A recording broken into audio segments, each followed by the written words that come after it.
네, 저녁 식사 잘 하셨지요? 이제 하루만 자면은 내일부터 뭐 하는 날입니까? 예, 먹는 날이에요. 수고 많이 하셨고 이제 어려운 고비를 다 넘어간 것 같아요.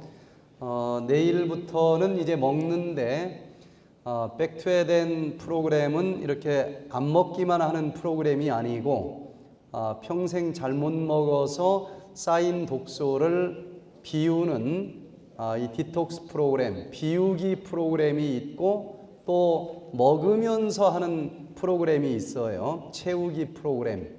그래서 이걸 한 세트로 잘 배워야 되는데 이번에는 우리가 시간이 너무 짧아서 이 장소에서는 비우기 프로그램 하나만 지금 하고 있습니다. 그래서 이제 내일부터 먹어야 되니까 비우기 프로그램을 하나부터 열까지 다 할 수는 없어도 간단하게라도 좀 원리를 알아야 되겠죠. 그래서 내일 4시 반부터 있는 강의 시간에는 특별히 어떻게 먹어야 되는지, 잘 먹는다고 하지만 영양의 짝을 맞추지 않고 먹는 경우가 참 많아요. 그래서 5대 영양소별로 짝을 져서 먹는 방법을 내일 오후에는 강의를 하도록 하겠습니다. 자, 또 이렇게 저녁을 맞이해서 우리 광주 연합 백투에덴 힐링 캠프에 참석하신 여러분들 진심으로 환영을 합니다. 이번 한 주일 동안 여러 가지 최첨단 의학을 가지고 우리가 그냥 한마디로 믿자, 뭐 먹자, 이렇게 간단하게 알고 있었던 내용들을 좀 과학적으로 증명해보는 그런 시간들을 갖고 있습니다. 이 백투에덴 프로그램의 최상건 박사님이 미국 LA에서 한국으로 이제 날아왔어요. 이분은 한 교단의 총회장 되시는 목사님이십니다. 그리고 특별히 신유의 은사를 가지신 분이라고 그러는데 막 집회를 하다가 나을지어다 그러면 그 줄이 다 넘어지면서 치료가 된대요. 저도 그런 은사가 있으면 이렇게 힘들게 안 해도 될 텐데 그런데 문제는 이분이 당뇨병이 찾아온 거예요. 미국에서 유명한 병원 다 다녀도 당뇨병은 불치병이다라고 얘기를 합니다. 약을 먹어도 결국은 혈당이 올라가고 내성이 강해지면서 약은 자꾸 올라가야 되고 그렇게 올라가다 보면은 이제 결국은 합병증이 오게 돼 있어요. 여기저기 합병증들이 밀려오고 공복 혈당이 200 이하로 떨어지지 않고 그래서 이분이 그 동생이 한국에 살기 때문에 동생이 연락을 했어요. 백투에덴을 와봐라. 백투에덴에서는 이렇게 혈당만 내려가게 하는 대증요법이 아니고 그 당뇨의 원인이 무엇인지를 찾아서 그 원인을 제거해 주니까 근본적으로 치료가 되는 곳이다. 근데 그게 이해가 되겠어요? 안 오는 거죠. 몇 달을 씨름해도 안 오니까 동생이 미국까지 갔습니다. 가서 형님 왕복 비행기 티켓을 아예 끊어가지고 갔어요. 그리고 이쪽 프로그램에 아예 그냥 등록을 해놓고 왔습니다. 형님 하여튼 등록 다 했으니까 안 가면은 돈 없어집니다. 그래서 억지로 끌려온 거예요. 첫날은 아주 못마땅하게 끌려온 표정이 역력합니다. 그런데 여기저기서 며칠 만에 좋아지는 것을 보면서 이거 괜히 나만 치료 안 되는 거 아니야? 하고 마음을 좀 고쳐 먹었어요. 그래서 아주 적극적으로 이 프로그램을 한 일주일 했더니 약을 다 끊고 혈당이 100 이하로 잡히는 겁니다. 약을 먹으면서 혈당이 잡혀도 합병증은 여전히 진행이 돼요. 그런데 백투에덴에 와서 약을 끊고 내 스스로의 힘으로 혈당이 조절이 되면은 이미 진행되던 합병증까지도 치료가 돼요. 그래서 이분이 한 보름 정도 이 프로그램에 참여를 하니까 당뇨 환자들은 막 몸이 무겁고 피곤하고 힘들잖아요. 그런데 저절로 혈당이 조절이 되니까 몸이 막 날아갈 것처럼 가벼운 거예요. 자기가 이 치유 사역을 그렇게 오랫동안 했는데 뭔가 그 질병이 생길 수밖에 없는 생활 습관이 있으니까 그 병이 생길 것 아니겠어요? 근데 자기는 그냥 머리 딱 안수하면서 병이 낫는 치료법을 가지고 있었는데, 감경화증 환자 아무리 안수해서 낫게 해도 술 먹는 습관 고치지 않으면 어떻게 될까요? 이건 뭐 하나님이라고 해도 자연의 이치가 감경화증 다시 올 수밖에 없는 거 아니겠어요? 그게 자기가 이제 깨달았다는 것입니다. 기도원에 왔을 땐 치료가 되는데 금방 재발이 된다는 거예요. 그런데 이 성경에서 이렇게 먹고 이렇게 살아라 하는 그 말씀대로 생활하면서 치료하게 하는 이게 진짜인 것 같다. 그러면서 이분이 저를 찾아와서 침례를 좀 달라고 그러는 거예요. 그래서 제가 한 교단의 총회장님을 제가 어떻게 침례를 줍니까? 그랬더니 아니라는 거예요. 자기 이런 하나님 믿어야 되겠다는 것입니다. 그래서 하도 졸라서 침례를 줬어요. 1개월 동안 이렇게 생활을 하다가 미국으로 갔습니다. 여기 있을 때는 완전히 좋아졌는데 미국에 가서 계속 좋아졌는지 안 좋아졌는지 너무 궁금한 거예요. 한 3개월이 지난 다음에 국제 전화를 했습니다. 그 사모님이 전화를 받는데 사모님도 목사님이셔요. 그래서 우리 목사님 좀 어떠십니까? 그랬더니 그 사모님이 하는 소리가 우리 목사님이 그 백투에덴 갔다 와서 변화되기는 진짜 변화된 것 같아요. 아니 그게 무슨 소리입니까? 그랬더니 거기 갔다 온 이래로 너무 많은 게 변했다는 거예요. 사람이 갑자기 변하면 무슨 생각이 들어요? 이 죽을 때가 다 됐나? 두려움이 밀려올 정도로 생활이 싹 바뀐 거야. 그래도 그 바뀐 모습이 너무 좋아서 몇 날이나 가나 보자 하고 지금 지켜보고 있는데 3개월이 지났는데도 그대로 하는 거 보니까 진짜 우리 목사님이 변한 것 같아요 라고 얘기를 하는 거예요. 좀 무뚝뚝했는데 아주 사랑스럽고 막 너무 좋다는 겁니다. 그래서 당뇨는 어떻습니까? 그랬더니 그 뒤로 여전히 약 안 먹고 혈당이 정상이 되어서 잘 산다는 거예요. 저는 당뇨가 치료됐다는 소식을 들은 것보다도 품성이 변했다는 소리를 듣고서 훨씬 더 기쁨이 컸습니다. 백투 에덴은 질병을 치료하자고 하는 게 목표가 아닙니다. 어차피 사람은 이 땅에서 한 번은 죽는 그런 운명 아니겠어요? 그럼 몇 년 더 사는 게 뭐가 그렇게 중요하겠어요? 그런데 그 모든 질병들은 생활 습관이 잘못돼서 찾아온 것이기 때문에 이곳에서는 생활 습관을 바꾸기 위해서 이 프로그램을 하는 것입니다. 여기서 며칠 동안 좋아진 게 문제가 아니에요. 생활 습관을 고쳐보는 것입니다. 고쳤더니 그 결과로 생활 습관병이 치료가 되는 거예요. 그리고 이번에만 그렇게 하는 것이 아니고 그 바뀌어진 생활 습관을 계속 반복해서 살자는 것입니다.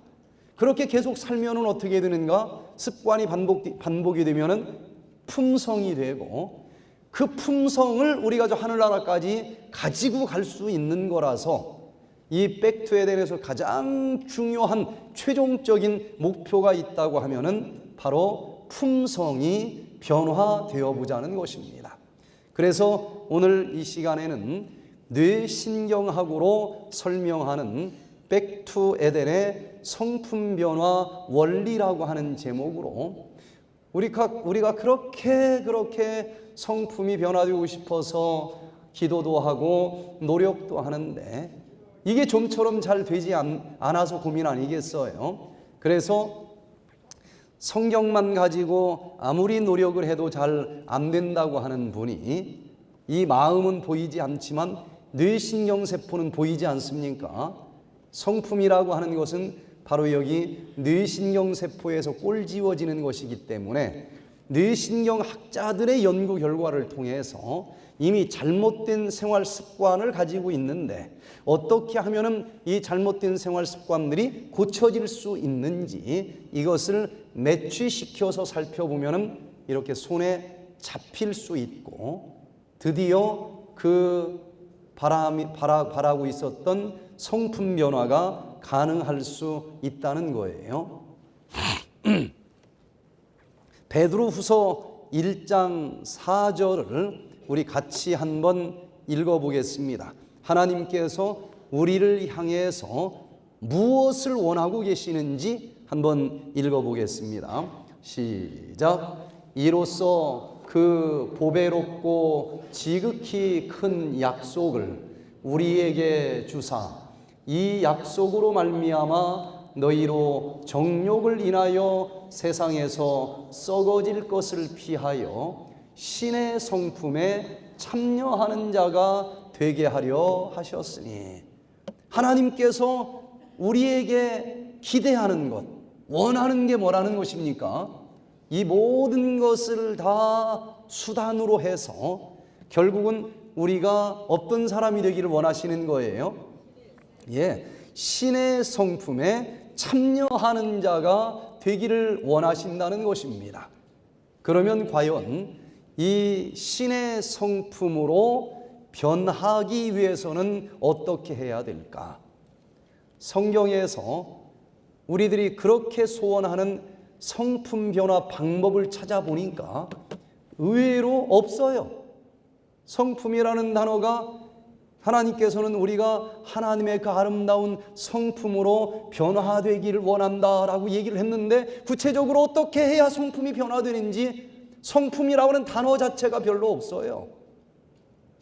이걸 좀 알아야 되겠는데 성품이라고 하는 단어를 찾아보니까 여기 말고는 없어요. 그래서 성품이 변화된다고 하는 게 무엇일까 하고 살펴보니까 우리가 잘못된 생활 습관대로 살면서 매일같이 죄악의 삶을 살았습니다. 그런데도 성경에서 우리를 변화시켜주는 이야기를 읽어보니까 아무리 새빨간 죄인으로 지금까지 살았다 할지라도 그 모든 죄를 주홍처럼 붉을지라도 양털처럼 하얗게 씻어주시고 용서해 주시는 십자가를 영접하기만 하면 일평생의 모든 죄 다 용서해 주시고 그 순간 우리를 의롭다고 불러주시는 변화를 주신다는 것입니다. 이것을 우리는 무슨 변화라고 불러요? 칭의의 변화라고 부릅니다. 그렇게 그냥 기도하면 모든 죄 용서받았다, 그 변화만 가지고는 세상 사람들한테 손가락질만 당하는 변화 아니겠어요? 자기는 변화됐다고 그러고 자기는 구원받을 의인이 됐다고 그러는데 생활하는 거 보니까 똑같아. 안 믿는 것보다도 더 요구도 먹는 짓 아니겠습니까? 그런데 하나님은 이 칭의의 변화만 우리에게 선물로 준 게 아니더라는 거예요. 그게 아니고 그 예수님께서 머지않아 천천만만의 천사들과 함께 이 땅에 다시 오시는데 그날 우리를 영원히 영광스럽게 변화시켜 주신다 약속을 하셨어요. 그것을 영화의 변화라고 부릅니다. 그러면은 내 생활은 하나도 변화가 안 됐는데 예수님이 오셔서 지금까지 지은 죄 다 용서해 주시고 너는 의로운 사람이라고 불러줄게 하는 이 칭의의 변화와 의로운 자는 영원히 의롭도록 만들어 주시는 악은 하나도 없이 완전하게 변화된 이 영화의 변화 사이에, 즉 지금 십자가 영접하고 예수님 부름 타고 다시 오시는 그날까지 그 수많은 날들 동안 우리가 믿음 생활을 하는데 그 중간에는 무슨 변화를 체험하면서 살아가기를 원하느냐? 여기 아주 중요한 또 하나의 변화를 우리에게 선물로 주셨는데 그게 바로 성화의 변화 아니겠습니까? 말로만 기도하고 용서받았다고 하는 것이 아니라 매일매일 거룩하게 변화되어 가는 사람이 되기를 원한다는 것 아니겠습니까? 그래서 성품 변화라고 하는 얘기는 말로만 믿는 것이 아니고 어느 날 완전한 의인이 되어서 하늘나라 가는 것만 기대하는 것이 아니고 이번 주보다는 다음 주가, 다음 주보다는 그 다음 주가 점점점 거룩하게 하나님의 그 품성처럼 변화되어 간다고 하는 것을 우리가 좀 체험해야 되지 않겠습니까? 아, 저 사람 보니까 처음보다 많이 변했어. 요게 성품 변화 아니겠습니까? 그래서 성품 변화를, 그 단어는 성경에 별로 안 나타나니까 그 방법을 배우기 위해서는 우리가 무슨 방법을 배우면 되겠어요? 성화케 되는 방법을 배우면 된다는 것입니다.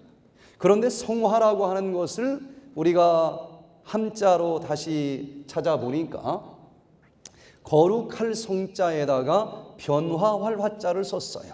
즉 성품 변화라고 하는 것은 거룩한 신의 성품으로 변화되는 것을 의미하는 것 아니냐 이거예요. 그래서 성품 변화라는 단어로 성품 변화 방법을 찾아보니까 그런 말은 없지만 성경에 너희를 내가 거룩하게 하기를 원한다, 요렇게 하면 거룩하게 변한다 라는 말은 여러 개가 있더라 이거예요.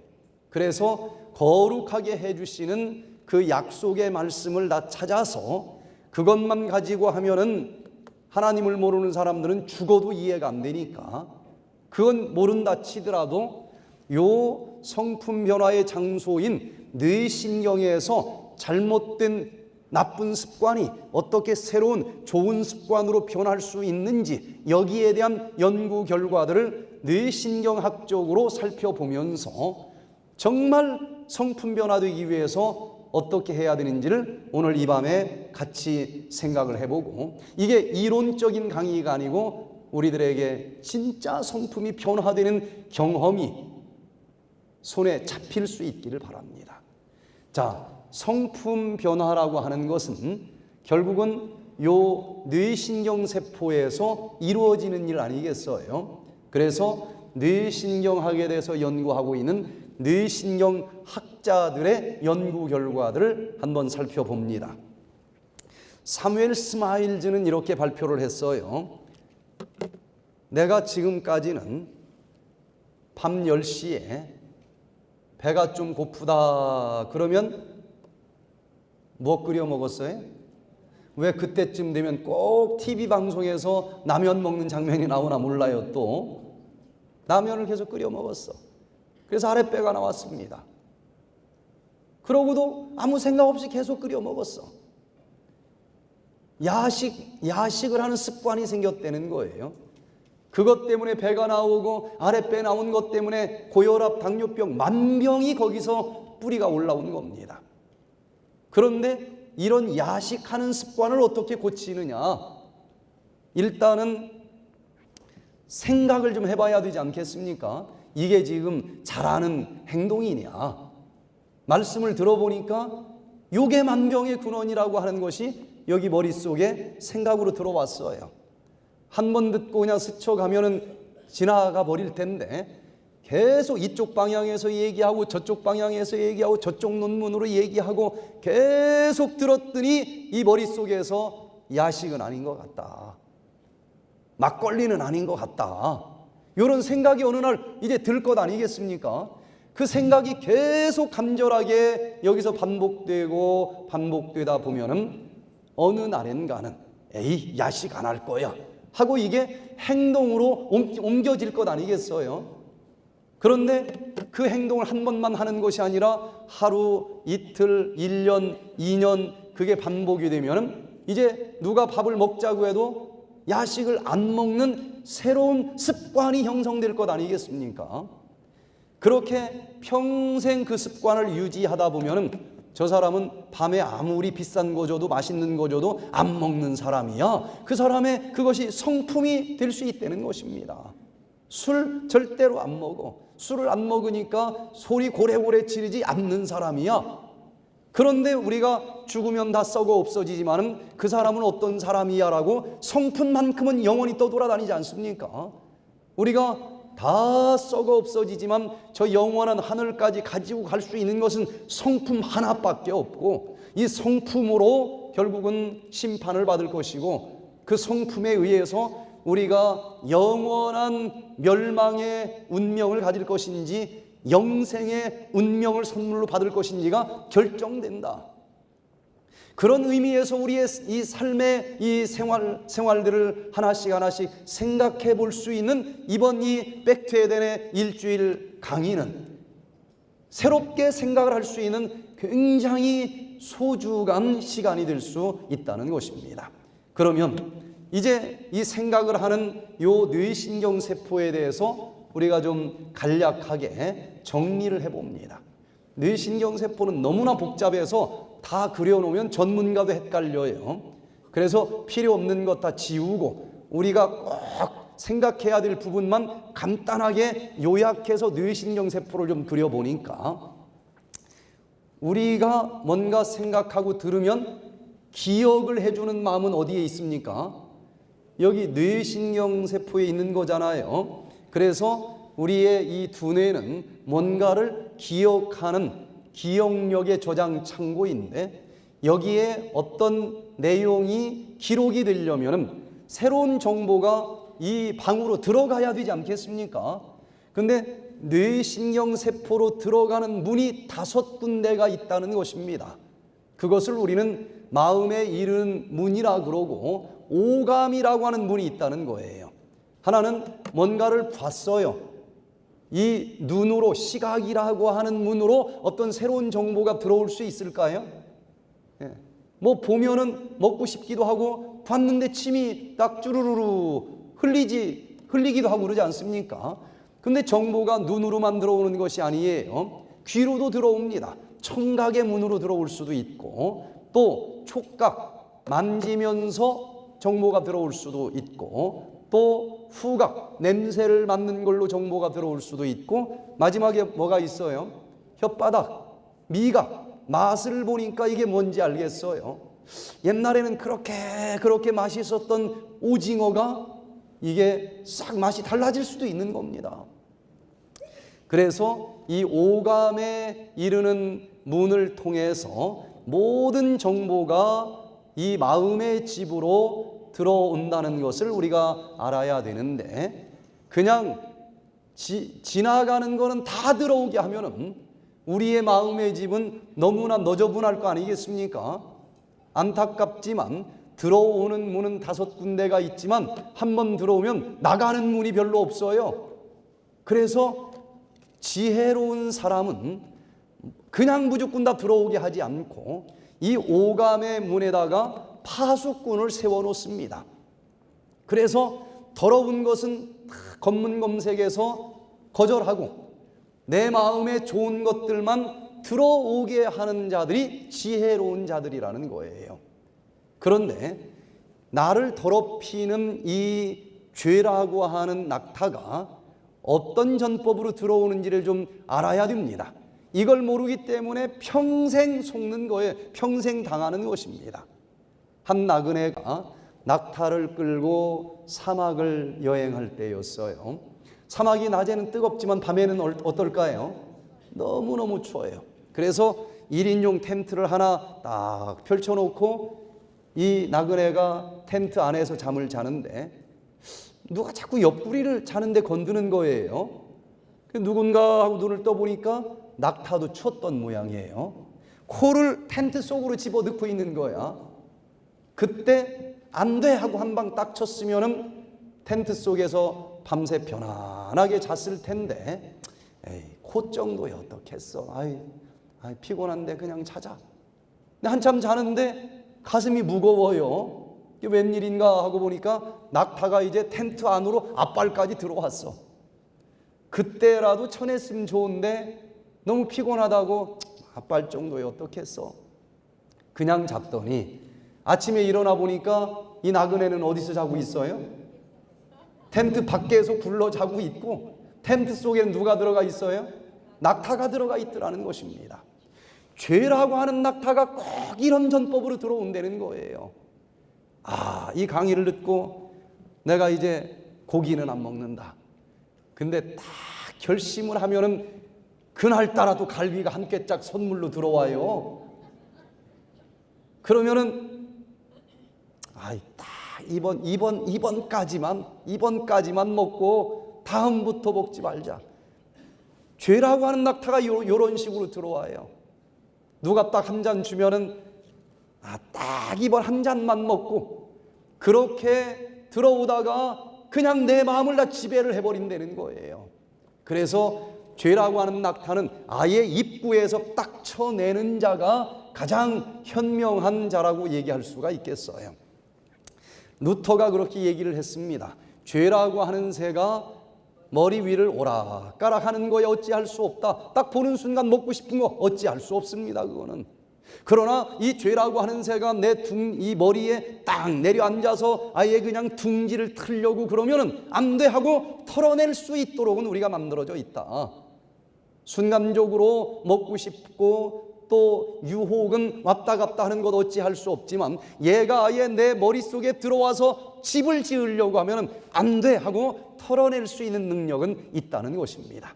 그래서 이 입술에 파수꾼을 세워놓고 아무거나 들어오게 하지 말고, 더러운 음식, 더러운 말, 더러운 생각은 여기서 아예 걸러줄 수 있는 그런 지혜로운 자들이 되기를 바랍니다. 그렇게 해서 오감의 문으로 정보가 들어오면 얘들은 전부 어디로 들어가도록 연결이 되어 있는가 하면 시상하부라고 하는 곳으로 다 들어가게 되어 있습니다. 여기가 바로 본능이라고 하는 방이 되는 것입니다. 그래서 딱 봤는데 본능적으로 먹고 싶고, 본능적으로 꺾고 싶고, 그냥 즉각적으로 침이 나오는 것. 왜냐하면 이 정보들이 본능의 방으로 바로 직접 보고가 되기 때문에 그래요. 우리 뇌신경세포가 이렇게 만들어져 있습니다. 이 구조를 잘 알아야 잘못된 걸 고칠 수 있는 길이 보이는 거예요. 자, 이제 오감의 문으로 정보가 들어왔는데 코로 커피 냄새가 났어요. 그러면 옛날에 커피를 마시던 습관이 있는 사람들은 자기도 모르게 커피 하고 마시고 싶은 생각이 이 본능 주머니에서 막 나온다는 거예요. 그런데 하나님은 우리 인간을 여기서 느껴지는 대로 행동하도록 만들어주지 않았다는 것입니다. 그 다음 또 다른 뇌를 넣어놨어요. 그게 뭔가 하면은 이 마음에는 마음의 눈이 있다는 겁니다.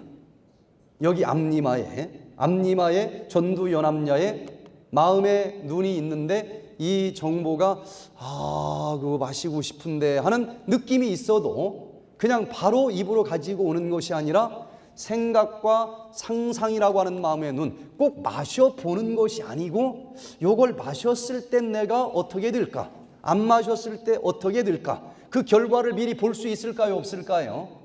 밤 10시에 출출해서 계란을 하나 까먹을까 말까, 계란을 딱 보는 순간 먹고 싶은 생각이 들었지만 바로 입으로 가지고 오는 것이 아니라 이 마음의 눈으로 방종의 길을 쳐다볼 수도 있고 자제의 길을 쳐다볼 수 있도록 만들어졌다는 거예요. 이걸 절제해야 되는데 그냥 먹으면은 내일 아침 눈이 또 뚱뚱 붓겠지? 그냥 참고 생수 한 잔 마시고 절제하고 자자. 그러면 아침에 참 정말 몸이 가볍고 좋을 거다. 그 결과를 양쪽 다 볼 수 있어요, 없어요? 순간적이지만 우리는 양쪽을 봅니다. 절대로 그냥 의사결정하는 사람은 아무도 없어요. 먹을지 말지 바라보는 것입니다. 자, 그래서 이제 이 정보가 어디로 보고가 되게 돼 있는가 하면은요, 전두연암야에 있는 마음의 상담실로 이 정보가 다 전달이 되게 돼 있습니다. 그 마음의 상담실에는 이성과 양심이라고 하는 게 들어있어요. 그리고 본능적으로 우리 인간은 지금보다 더 좋은 것을 갈망하는 여기 마음이 들어있습니다. 지금보다 더 나쁜 쪽으로 가려고 하지를 않아요. 이 세 가지가 이지의 상담실에 앉아 있으면서 지금 무슨 냄새가 들어왔습니다. 지금 뭐가 보입니다. 그런데 나는 저걸 마시고 싶습니다. 그런데 마셨을 때는 나는 결코 비만이라고 하는 질병에서 벗어날 수 없을 것 같습니다. 이걸 절제하면은 힘은 들지만 참 내일 아침 너무너무 기분이 좋을 것 같습니다. 어떻게 하면 좋을까요? 하고 요 전두 연암야에 있는 이지혜 상담실에 그대로 상담을 의뢰하게 돼 있다는 것입니다. 누구나 이 과정을 거치게 돼 있어요. 그 다음에 또 우리가 잘 알아둬야 될 것이 이 마음에는 마음의 통치자가 있다는 것입니다. 바로 의지라고 하는 마음의 통치자가 있어요. 그래서 내가 방종의 길을 선택할지 자제의 길을 선택할지 이건 누가 결정하도록 하나님이 만들어 놨다고요? 내가. 하나님도 이건 맘대로 안 하게 돼 있어요. 굉장히 중요한 인간에게 주신 가장 큰 특권 중에 하나가 됩니다. 그래서 이 의지가 방종의 길을 선택하지도 않았고 자제의 길을 선택하지도 않았을 때, 아직 의지가 어느 쪽으로 하겠다고 결정 안 했을 때는 이렇게 그릴 수 있을 거예요. 그런데 오늘 딱 한 번만 먹자, 내일부터 잘하면 되지 뭐. 이거는 의지가 어디를 지금 선택한 거예요? 방종의 길을 선택한 것입니다. 또 때로는 지금 못하면 내일도 못한다. 그냥 생수 한 잔 마시고 결심한 대로 나는 산다, 안 먹을 거야 하고 자제의 길을 선택할 수도 있습니다. 우리는 에덴 동산에서 이 의지를 하나님께서 어떻게 만들어 놨는가 하면은 하나님을 사랑할 수도 있고 하나님을 거절할 수도 있도록 자유의지를, 완벽한 자유를 허락해 주셨어요. 그런데 많은 사람들은 이걸 이해할 수 없다고 하는 사람들이 있습니다. 왜 에덴 동산에다가 선악과를 만들어 놨는지 모르겠다. 에덴 동산에 있는 모든 건 다 따먹을 수 있는데 뭐만큼은 따먹지 말아라? 하나님이 선악과만큼은 따먹지 말아라. 그거 따먹으면 너는 정령 죽는다. 근데 사단이 와서 아니라는 거야. 거짓말을 했어요. 네가 하나님처럼 될까 봐 따먹지 말라고 한 거야. 따먹어도 결코 안 죽어. 그때 누구의 말을 믿었어야만 됩니까? 하나님의 말씀을 믿었어야 되는데 사단의 말을 믿고 그냥 따먹어 버렸어. 보함직스럽고 먹음직스럽다고. 그래서 결국은 죽게 됐다는 것입니다. 그랬더니 또 하나님은 난 너를 너무 사랑하기 때문에 절대로 죽는 꼴은 볼 수가 없다. 네가 죽어줘야 될 그 죽음을 대신 죽어줄 테니까 너는 그걸 믿음으로 받아들이기만 해라. 그럼 너는 죽지 않고 영원히 살 거다. 그게 성경의 결론 아닙니까? 근데 왜 이렇게 복잡하게 만들어놨느냐 이거예요. 하나님이 마음대로 만들 수 있는 세상이었는데 에덴 동산에서 뭐 하나만 안 만들었으면 이렇게 간단할 수 있어요? 선악과만 안 만들어놨으면 따먹고 싶어도 따먹을 선악과가 없으니까 배반을 영원히 안 했을 거고, 그럼 하나님과 함께 영원히 살았을 텐데 왜 선악과를 만들어가지고 이렇게 복잡하게 했느냐. 그런데 선악과를 만들어놨다는 의미는 하나님이 우리를 만들어놨을 때에 하나님을 사랑할 수도 있고 배반할 수도 있는 완벽한 선택의 자유를 주셨다는 것을 의미하는 것 아니겠어요? 이게 왜 그렇게 중요하냐? 제가 어느 농협협동조합을 하루는 갔는데 그 입구에 아주 예쁜 한복을 입은 예쁜 아가씨가 서 있는 거예요. 제가 들어가니까 이 예쁜 아가씨가 90도로 허리를 숙이면서 어서 오세요 하고 인사를 하는 겁니다. 제가 기분이 좋았을까요? 나빴을까요? 좋았을 것 같아요. 근데 별로 좋은지를 모르겠어요. 저 아가씨가 왜 저러나 하고 가만히 살펴보니까 저만 지나갈 때 인사를 하는 게 아니라 옆집 할아버지 지나갈 때도 똑같이 인사를 하고 심지어 옆집 똥강아지 지나갈 때도 똑같이 인사를 하는 거예요. 왜 그런가 하고 보니까 사람하고 똑같이 만든 로봇 인형이 그렇게 인사를 하는 겁니다. 그 인사 받으면서 기분 좋을 사람이 있겠어요? 그냥 덤덤하지요. 이 로봇은 뭔가 자기 앞에 무게가 있는 것만 지나가면 무조건 허리를 앞으로 90도 수그리도록 그렇게 만들어 놨어요.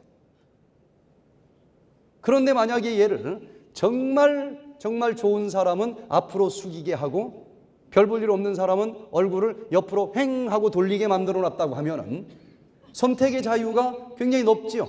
그렇게 해놨는데도 내가 지나갈 때 앞으로 인사를 하면은 요건 기분이 좋을까요? 안 좋을까요?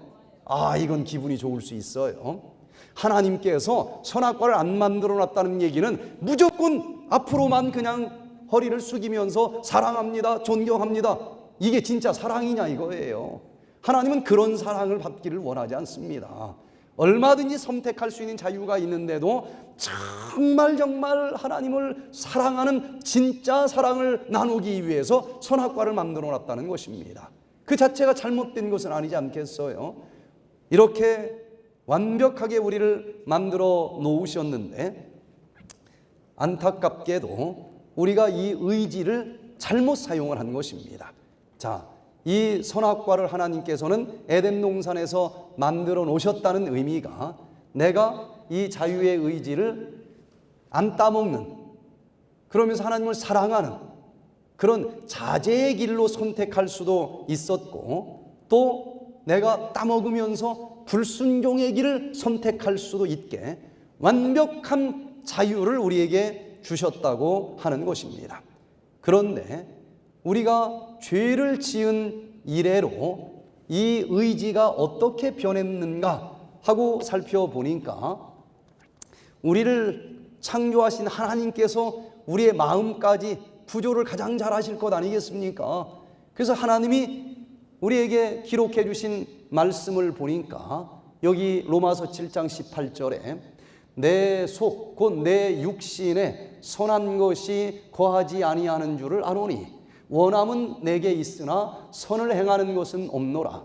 내가 원하는 바 선은 하지 아니하고 도리어 원치 아니하는 바 악은 행하도다. 아담과 하와가 죄를 지은 이후로 유전학에 의해서 우리는 뭔가 물려받은 게 있는데 우리는 아무리 선을 행하기를 원하지만은 이 선을 행하기보다는 뭘 행하기가 더 쉬운 사람으로 태어났다는 것입니까? 악을 행하기가 더 쉽다는 거예요. 태어나자마자 우리는 죄를 지은 죄인은 아닙니다. 그러나 우리는 죄의 성향을 가지고 태어났다는 거예요. 여기 주석책에도 그 후손들은 선천적으로 불순종을 한 죄를 짓고 태어난 것은 아니지만 불순종에 뭘 가지고 태어난다? 성향을 가지고 태어난다라고 주석을 달아놓고 있는데 이게 뇌신경학적으로는 무슨 소리냐? 에덴 동산에서 타락하기 전에는 내 자유의지가 자제의 길을 선택할 수도 있고 방종의 길을 선택할 수 있도록 만들어놨는데 공평합니다. 어느 쪽으로 기울지 않았어요. 그런데 우리의 조상이 이 죄를 지은 이후로 우리는 어떤 상태에서 태어나는가 하면은 방종의 길을 선택한 건 아니지만 에덴 동산의 상태에 비해서는 이 의지가 어느 쪽으로 조금 기울어졌다는 것입니까? 죄를 짓는 쪽으로 조금 더 기울어진 죄의 성향을 가지고 태어났다는 거예요. 그래서 내가 마음은 선을 행하기를 원하지만은 뭘 선택하기가 더 쉽게 만들어져 있어요? 악을 행하기가 더 쉽게 만들어졌다는 얘기가 뇌신경학적으로는 이 의지가 악을 선택하는 쪽으로 조금 기울어졌다. 완전 선택한 건 아니지만, 자, 이런 상태에서 우리가 선을 행하기를 원하는 겁니다. 선을 행하는 습관으로 바뀌어지기를 원하는 거예요. 쉽지 않습니다. 이렇게 만들어졌음에도 불구하고 내가 악을 행하지 않고 선을 행하는 사람으로 변화되고 한 번만 그렇게 변화되는 것이 아니라 그게 습관이 되고 그게 품성까지 되기를 원하면은 요 구조를 제대로 알아야 된다는 얘기예요. 그래서 제가 지금부터 어떻게 품성이 변화될 수 있는지, 먼저 우리를 만드신 분이 내 마음 구조도 가장 잘 알 테니까 너 지금 잘못된 생활 습관 가지고 있다 할지라도 이게 변화돼서 거룩한 품성으로 변화되기를 원하면 이렇게 하면 된다 라고 하나님이 가르쳐 주신 말씀을 먼저 살펴보고, 그 말씀이 뇌신경학적으로도 그럴 수밖에 없겠구나 하고 증명해 주는 방법으로 지금부터 6가지 거룩하게 성품 변화되기 위해서 우리가 무엇을 하면 되는지 그 비결을 좀 살펴봅니다. 첫 번째, 정말 우리가 거룩한 품성으로 변화되기를 원하면 그리스도를 여러분들의 주인으로 영접하시기를 바랍니다. 이게 아니면 절대로 거룩한 품성을 가질 수가 없게 돼 있다는 거예요. 인간이 그렇게 만들어져 있다는 것입니다. 여기 베드로전서 3장 15절에 우리가 어떻게 하면 거룩하게 변화될 수 있는지에 대한 말씀이 기록이 되어 있는데, 너희 마음에 그리스도를 뭘로 삼아라? 주로 삼아서 거룩하게 되어라, 이렇게 기록이 되어 있는 거예요. 정말 거룩하게 품성이 변화되기를 원하면 먼저 그리스도를 주로 영접하라고 되어 있는데, 이게 뇌신경학적으로는 무슨 뜻일까? 보세요. 이 뇌신경 세포가 있습니다. 목이 컬컬하다라고 하는 반응이 이제 이 오감의 문으로 들어왔어요. 그래서 술 냄새가 확 들어오는 겁니다. 또 봤어요. 저기 있네. 그래서 이 정보가 바로 어디로 전달된다고 그랬어요? 시상하부로 전달이 되는데, 그러면은 이 세포 하나가 그냥 술을 마시자 하고 결정하는 뇌신경 세포가 있습니다. 술을 마셔보자. 그러면 찌지지지지 하고 축삭돌기라고 하는 전기선을 타고 마시라고 술잔을 가지고 오도록 명령하는 이 운동신경 세포에게 정보를 보내줍니다. 그러면 찌지지지지 하고 전기 신호로 술잔 가져와 하는 신호가 지나가는데, 술을 손으로 가지고 오는 운동신경 이 세포가 마중을 나갑니다. 그 정보를 받으려고. 보내주는 쪽은 길고 받는 쪽은 짧게 만들어져 있어요. 그런데 안타까운 것은 요 전선이 서로 딱 붙었으면 찌지지지지 하고 그냥 술잔을 가지고 올 수 있는데, 여기가 끊어졌다는 것입니다. 정확하게 40만 분의 1cm 정도 술잔 가져와 하고 전기 신호가 날라왔는데, 그대로 접수하겠습니다 라고 운동신경 세포가 마중 나간 전기선이 여기 이렇게 40만 분의 1cm 정도 미세하게 잘라져 있다는 것입니다. 자, 그래서 그 40만 분의 1cm가 잘라졌기 때문에 찌지지지지 하고 전기 신호가 오는 것만 가지고는 절대로 전달이 안 되게 돼 있다는 거예요. 그래서 이제 여기를 넘어갈 때는 전기 신호가 도파민과 같은 신경 양도자라고 하는 물질로 차를 바꾸어 탑니다. 번역을 해요. 그래서 40만 분의 1cm를 떼구르르르 하고 이 물질이 굴러서 넘어갑니다. 일단 여기 넘어오면은 계속 굴러가면 시간이 오래 걸리니까 다시 전기 신호로 번역이 돼가지고 찌지지지지 하고 술잔 가져오랜다 하는 신호를 받아서 드디어 손이 움직이면서 술잔을 입으로 가지고 오도록 돼 있다는 거예요. 그런데 이 뇌신경 세포가 연구한 결과를 보니까 실질적으로 이렇게 전기 신호로 움직이는 컴퓨터라고 하는 것을 알게 됐고, 뇌신경 세포 전체를 돌리는 이 전력이 10와트 정도 된다라고 얘기를 합니다. 그리고 여기 전선이 끊어졌기 때문에 전기 신호가 이 화학 물질로 바꿔 타고 다시 전기 신호로 다시 바꿔 타는데 시간이 좀 걸리는데, 보통 사람은 얼마나 걸리는가 하면 1000분의 1초가 걸린다는 거예요. 그런데 어떤 사람들은 여기가 1000분의 1.4초 정도 걸리는 사람이 있어요. 이런 사람들을 뭐라고 부릅니까? 남들이 웃는데 한 박자 있다가 웃는 사람들. 형광등은 여기가 좀 늦은 거예요. 다른 게 아니고 여기가 좀 늦게 넘어가는 사람이 형광등인 것입니다. 자, 그런데 문제는 처음 이 회로를 사용할 때 술을 한 번도 안 마신 이 사춘기 고등학생이 아빠 먹는 술 나도 한번 마셔볼까? 처음으로 이 회로를 이제 사용하는 거예요. 그럴 때는 이게 얼마나 힘든지 몰라. 처음에는 넘어가려면은 40mV라고 하는 엄청난 에너지가 있어야 넘어가고 그냥 떨리는 마음으로 술을 가지고 오게 돼 있다는 거예요. 그런데 한 번 마셔, 두 번 마셔, 세 번 마셔 그러면은 이 끊어진 부분에 연접점에 붓톤이라고 하는 것이 만들어진다는 거예요. 그럼 어떤 일이 벌어지느냐? 이제는 40mV가 아니라 이제 습관이 형성이 됐고 30mV만 있어도 넘어가도록 만들어져 있다는 것입니다. 그러면 우리는 컬컬하면 이제 뭐 마시는 습관이 만들어진 거예요? 술을 마시는 습관이 만들어진 거예요. 그런데 어느 날 아이고 이거 이러다 감기와증 걸리게 생겼어. 나 술 끊을 거야. 담배 끊을 거야. 고기 끊을 거야. 무대뽀로 덤빈다는 겁니다. 절대로 안 고쳐지게 돼 있다는 거예요. 자, 왜 그런가를 뇌신경학적으로 보니까 이 술을 컬컬하면 마시는 사람으로 지금까지 살아왔는데 내가 술을 안 마시는 사람으로 변화되기를 원하면 술을 안 마시겠다. 절대로 이건 성공하기가 어렵다는 거예요. 왜냐하면 여기 한번 만들어진 이 회로는 이 붓톤은 3살 때에 만들어진 붓톤은 80살까지 간다라고 얘기를 합니다. 그래서 3살 쪽 버릇이 언제까지 가요?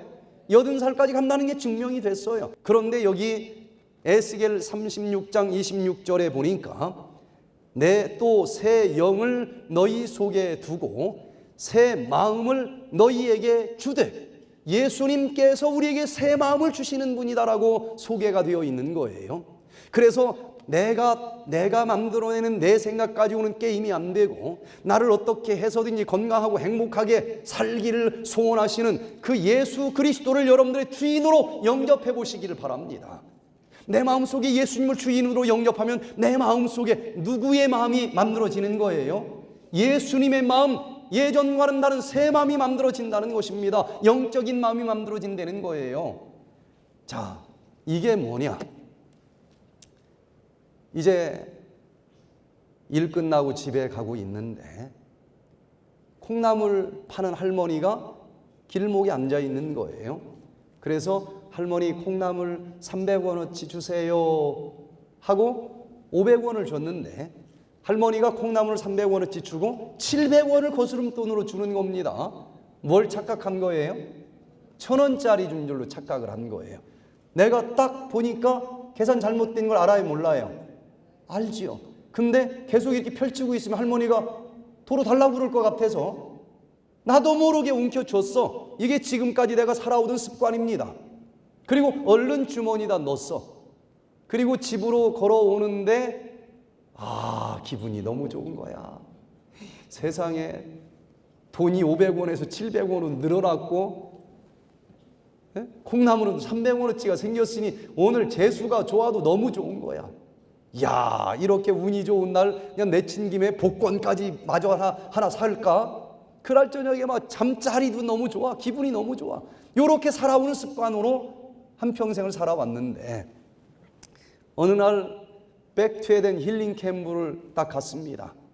말씀을 계속 듣다 보니까 아까 낮에 들은 것처럼 믿음이라고 하는 건 그냥 쳐다도 안 봤는데 과학적으로 딱 증명되는 믿음의 원리를 들어보니까 이게 믿음을 좀 가져야 되겠다 하는 생각이 들 수도 있을 것 아니겠어요? 말씀을 듣는 사이에 예수님이 내 마음속에 들어온 거예요. 뭘 보면 들어왔는지 아느냐? 그 다음날 이제 또 집에 가면서 콩나물을 또 샀습니다. 300원어치 주세요 하고 500원을 줬더니 이 할머니가 또 700원을 주는 거야. 아니, 뭐 먹고 살았는지 몰라 이 할머니가. 그래서 딱 보니까 잘못됐는지 알아요, 몰라요? 알아. 그런데 이미 습관의 회로가 있기 때문에 들키면 뺏길까봐 얼른 나도 모르게 움켜쥐고 주머니에다 넣어버렸어. 이 사람 마음속에 예수님이 있는 거예요, 없는 거예요? 그거 보니까 없는 거예요. 사람이 갑자기 하루아침에 변하는 게 아닙니다. 씨앗부터 뿌려지고 세월이 지나야 싹이 올라오는 거예요. 그렇다고 해서 이 사람이 예수님의 마음이 없는 것은 아닙니다. 그날 집에 가는데 옛날하고 달라요. 마음이 너무 무거운 거야. 마음이 너무 괴로운 거야. 그날 저녁에는 꿈속에서도 막 악몽만 꾸는 거예요.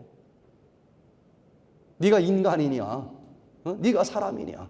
할머니는 뭐 먹고 사느냐? 너무 괴로운 거야. 행동에는 아직 변화가 없지만 마음에는 변화가 있는 거예요, 없는 거예요? 새 마음이 들어온 겁니다. 예수님이 들어온 거예요. 하나님은 이렇게 예수님을 주인으로 영접하고 여기에 새 마음이 자리 잡은 것만으로도 우리를 하나님의 사람으로 부어주시는 것을 인해서 감사드리시길 바랍니다. 시간이 지나면 이 씨앗은 틀림없이 싹이 나게 되어 있고 열매가 맺히게 되어 있는 것입니다. 이제 이런 정도 남들이 저게 변화된 거야 안 된 거야 비웃을 정도의 변화로 끝나지 마시고 정말 온천하의 천사들까지도 인정할 만큼 진짜 거룩하게 변화되기를 원하면 두 번째를 체험해 보시길 바랍니다. 두 번째는 십자가의 보혈로 죄를 씻으라는 얘기입니다. 히브리서 13장 12절에 여기 또 우리를 거룩하게 하시기를 원하신다고 하면서 그러면 이렇게 하라 하고 성화의 비밀을 가르쳐 주셨어요. 비결을. 자, 그러므로 예수도 자기의 피로써 백성을 거룩하게 하려고 했다. 우리가 정말 거룩하게 변화되기를 원하면 예수 그리스도의 피가 필요하다는 것입니다. 이게 왜 필요한지 신경세포 학자들의 이야기를 좀 들어봅니다. 자, 우리의 이 본능적인 마음은 이미 죄라고 하는 것으로 더러워져 버렸어요. 그런데 우리가 예수님을 주인으로 영접하는 그 순간 행동이 아직 변화되지는 못했지만 마음은 적어도 변화됐습니까? 그건 경험하셨어요? 마음은 달라졌다니까. 예전에 그걸 하면서 막 기쁘고 좋았는데 너무너무 이게 무거워요. 누가 들어왔다는 증거입니까? 예수님이 들어와서 내 마음속에 예전에 없었던 새로운 마음을 주셨다는 거예요. 그 순간 예수님께서는 너는 예수님의 마음이 있는 사람이다. 예수님의 사람이다. 바로 우리를 의로운 사람이라고 불려주는 칭의의 변화를 그 순간 우리에게 베풀어 주시기를 원하시는데 어떻게 해야 이게 가능한가? 내가 아무리 새 마음이 있다 할지라도 변화된 생활을 계속 실천하지 못하도록 나를 방해하는 가장 큰 에너지가 뭔가 하면 이미 옛날에 내가 잘못 저질러 버린 그 행동이 내 뒷다리를 잡는 것입니다.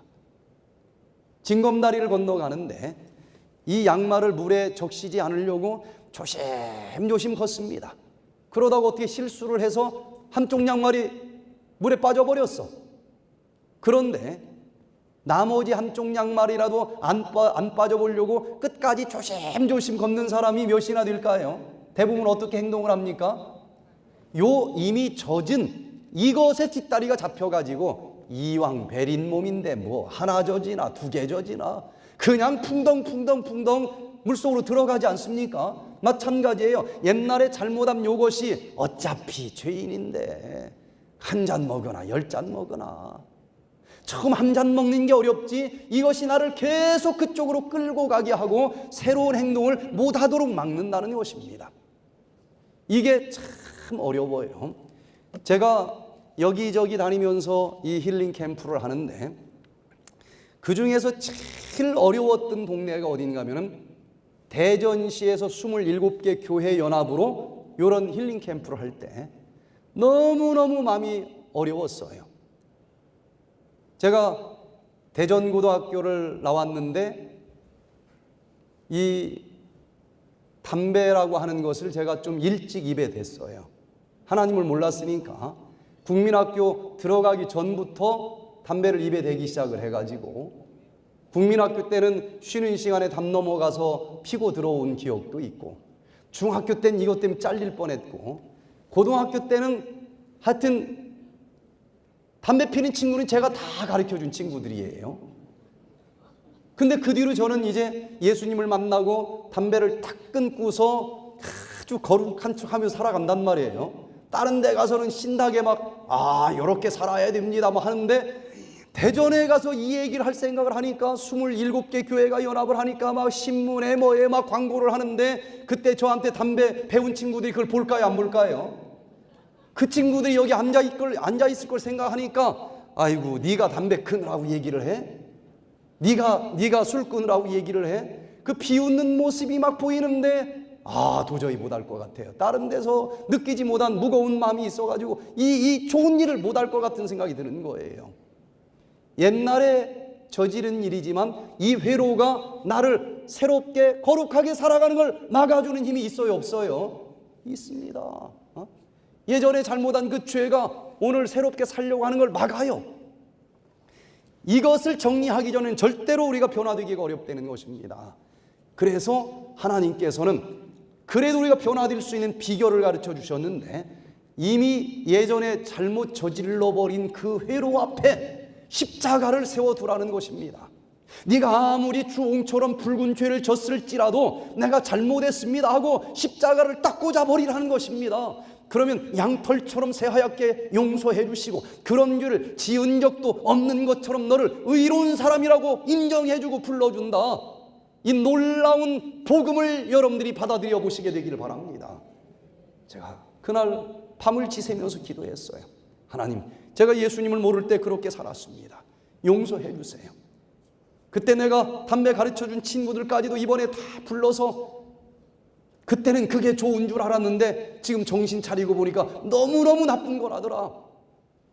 내가 가르쳐 줬으니까 너 끊는 것도 내 책임이다. 그거 끊자. 주눅들 게 아니고 오히려 더 힘있게 이 방법을 가르쳐 줄 수 있게 해주세요.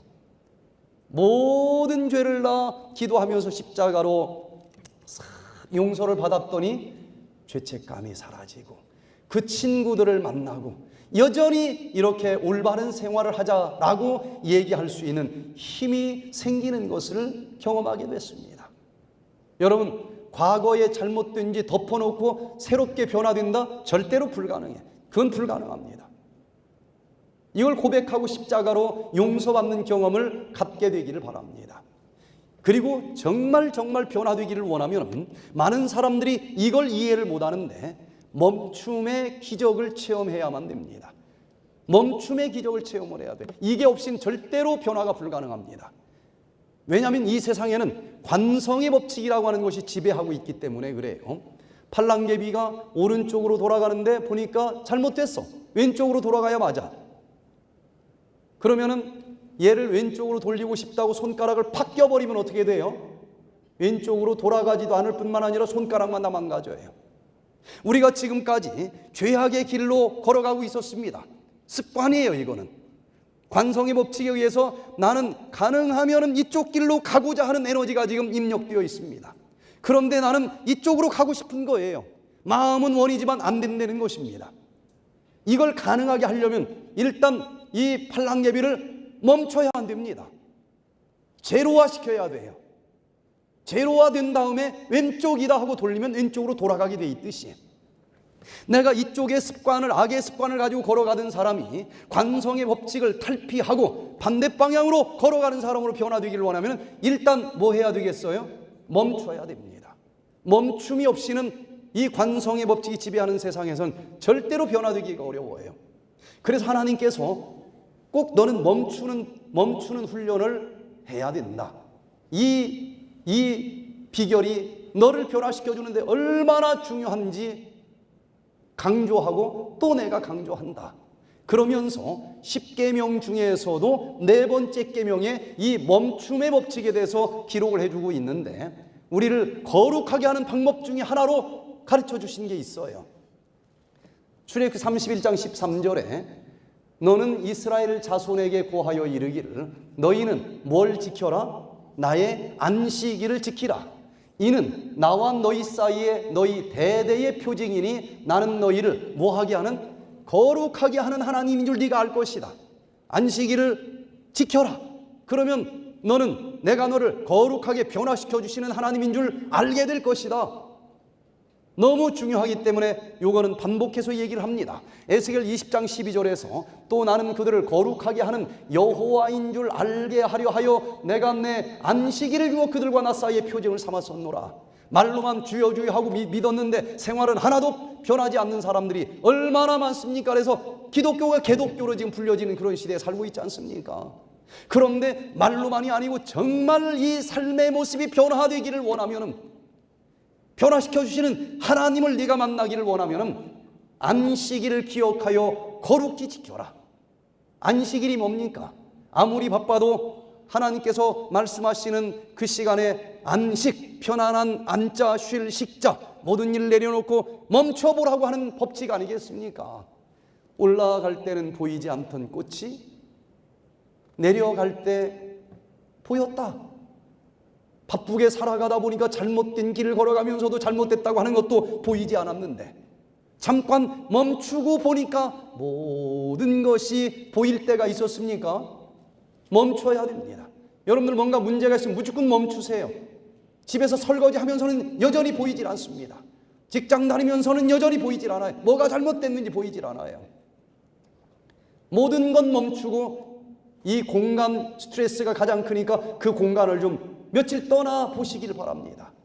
그러면 자기가 살던 모습이 남의 모습처럼 객관적으로 보입니다.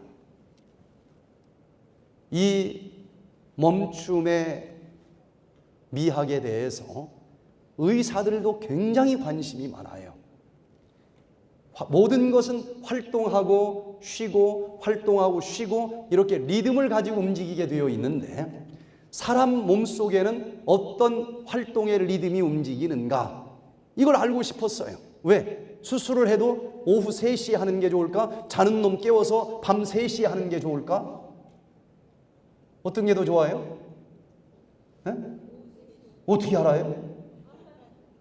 아니, 살고 죽는데 이렇게 대충 할 수가 없지 않습니까? 약을 언제 먹는 게 좋을까? 이걸 알고 싶어서 전 세계의 의사들이 이 생명체 속에 어떤 리듬이 흐르는지에 대해서 연구하기 시작을 했고 그것을 드디어 이 케네스 웨스티비와 같은 학자들을 중심으로 해서 새로운 학문을 태동하게 만들었는데 그게 바로 크로노바이올로지라고 하는 시간 생물학이라고 하는 학문이 이제 집대성이 됐습니다. 우리 몸속에 수많은 리듬이 흐르고 있다는 거예요. 서케니안 리듬, 서케니안 리듬.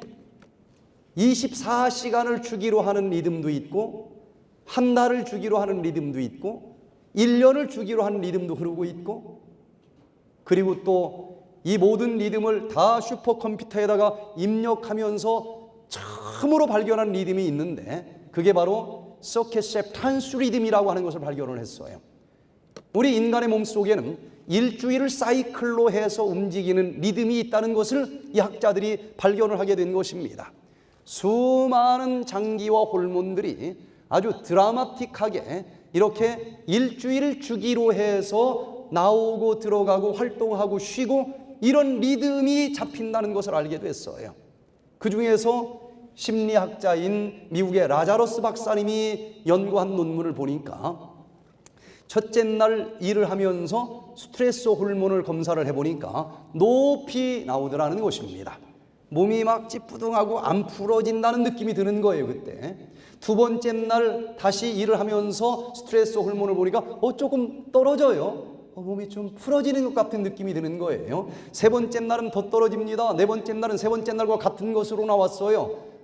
계속 일을 하면 떨어지는 것이 아니고 다섯 번째 날은 다시 올라가기 시작했습니다. 여섯 번째 날은 더 올라갔어요. 아이고 힘들어서 좀 하루 쉬었다가 다시 해야 되겠다 하고 일곱 번째 날 쉬어줬더니 일주일 동안 쌓였었던 스트레스가 다 해소가 된다는 사실을 알게 됐어요.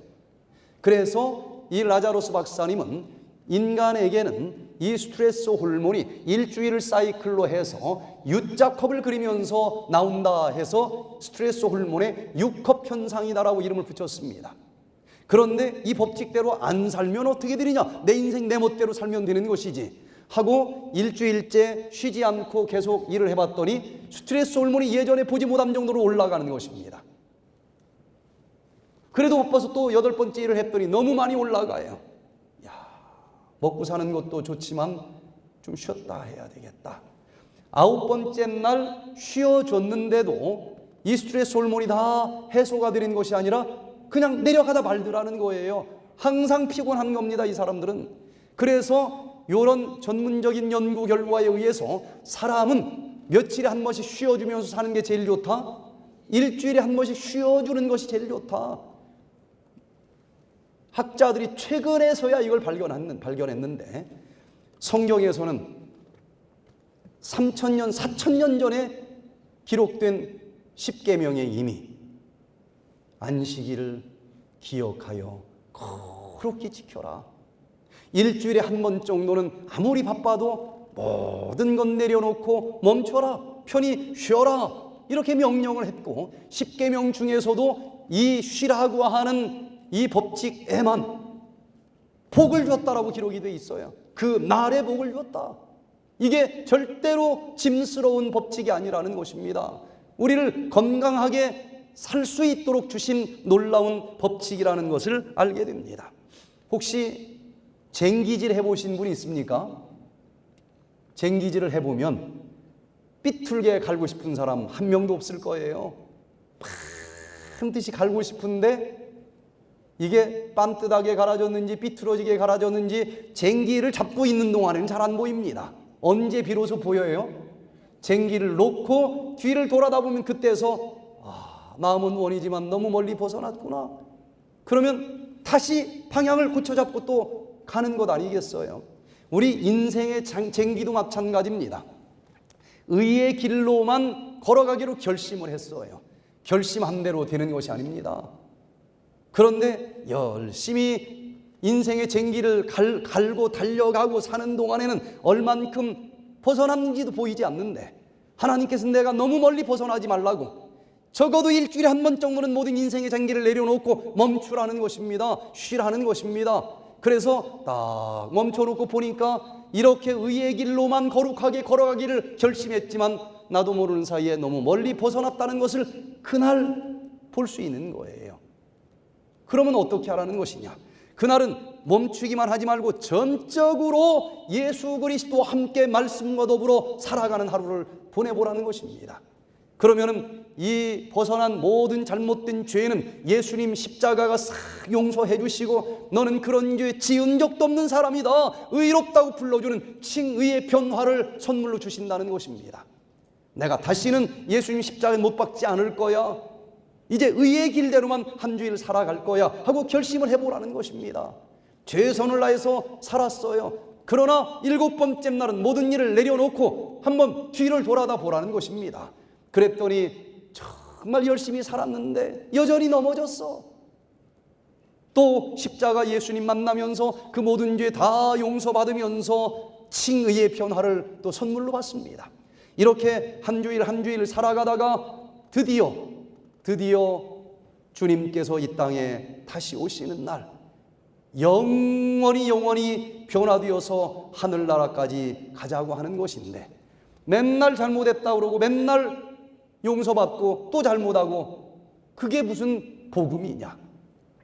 그런데 정말 십자가를 영접하고 최선을 다해서 살아가는 사람들은 지난주보다는 이번 주가 덜 넘어지고 이번 주보다는 그 다음 주가 덜 넘어지는 놀라운 변화를 체험하게 되는데, 그것을 우리는 무슨 변화라고 그래요?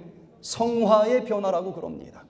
정말 이 험한 세상에서 거룩하게 성화되기를 원한다라고 하면은 멈춤의 미학을 여러분들 체험해 보시기를 바랍니다. 하나님이 말씀하신 대로 일주일에 한 번씩 멈추고 안식의 축복을 누려보시길 바랍니다. 그렇게 최선을 다해서 살아가다 보면 어느 날 드디어 예수님께서 천천만만의 천사들과 함께 이 땅에 구름 타고 다시 오실 것이요, 그날 의로운 자는 영원히 의롭고 악한 자는 영원히 악할 것이다. 이렇게 의를 향해서 최선을 다해 몸부림치는 이 사람들을 드디어 완전히 죄는 다 도말시켜 버리시고 의만 남아있는 영화의 변화를 체험하게 하시면서 저 영원한 하늘에서 주님과 함께 영원히 함께 살 수 있도록 변화시켜 주신다는 것입니다. 관성의 법칙에서 탈피하기를 원하면 무엇보다도 이렇게 리듬 있게 멈추는 경험을 가져야 됩니다. 내가 멈추고 싶을 때 멈추면 절대 안 돼요. 왜? 너무 멀리 벗어난 다음에 멈출 거 아니겠습니까? 내가 먹고 싶을 때 먹으면 안 돼요. 먹어야 될 시간에 먹어야 됩니다. 내가 자고 싶을 때 자면 안 돼요. 자야 될 시간에 자야 되는 것입니다. 쉬고 싶을 때 쉬면 안 돼요. 이미 쓰러져 죽은 다음에 쉽니다. 그것과 상관없이 저 우주에 흐르는 리듬에 맞춰서 하나님이 멈추라고 하는 그 리듬에 맞춰서 쉬고 싶든 쉬고 싶지 않든 안식하시게 되기를 바랍니다. 그리고 다시 원점으로 돌아가서 관성의 법칙에서 싹 탈피된 다음에 의의 길로 돌아가 보시길 바랍니다. 그날 예수님을 만나면서 한 주일 살아갈 수 있는 그 하늘의 힘으로 재충전할 수 있는 날이고, 예수님과 하나 되어 붙어 있다 보니 나도 모르게 예수님처럼 거룩하게 변화될 수 있는 놀라운 비결이 이 안식의 축복 속에 담겨져 있다는 것입니다. 정말 변화되기를 원하면 네 번째, 성령의 능력을 힘입어야 된다 그랬습니다. 여기 베드로전서 1장 2절에 우리를 또 거룩하게 해 주신다라고 하는 약속이 있는데, 그때 뭐가 필요하느냐? 곧 하나님 아버지의 미리 하심을 따라 성령의 거룩하게 하심으로, 거룩하게 변화되려면 뭐가 있어야 된다는 것입니까? 성령이 있어야 된다는 것입니다.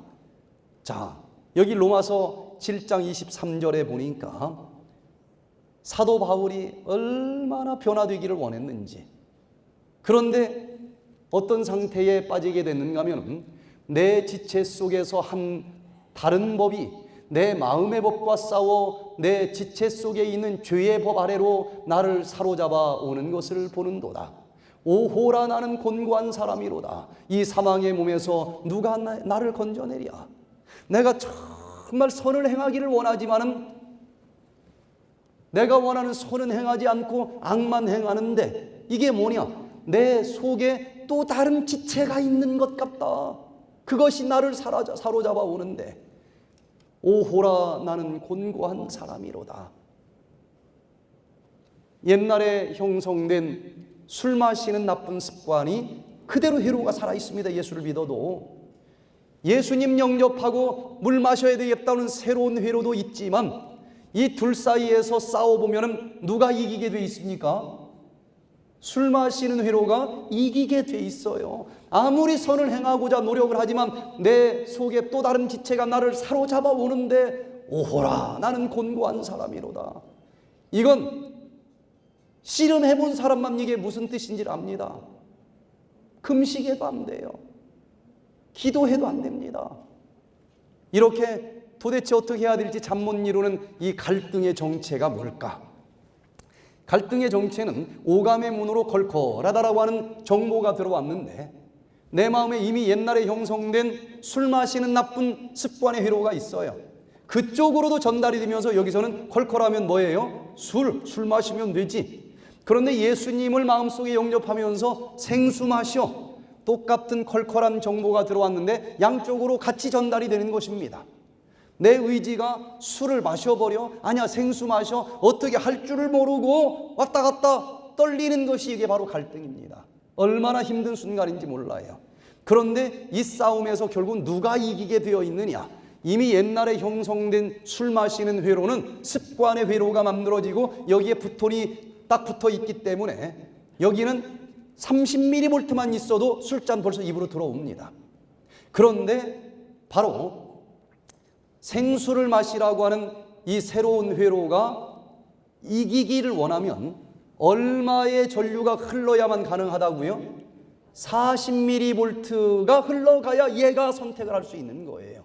그러면 어느 쪽으로 나는 흘러가게 돼 있습니까? 나 혼자 힘으로는 30mV만 있어도 넘어가고, 저기 40mV가 있어야 넘어가는 높은 고개고, 어디로 물이 흘러가게 돼 있어요?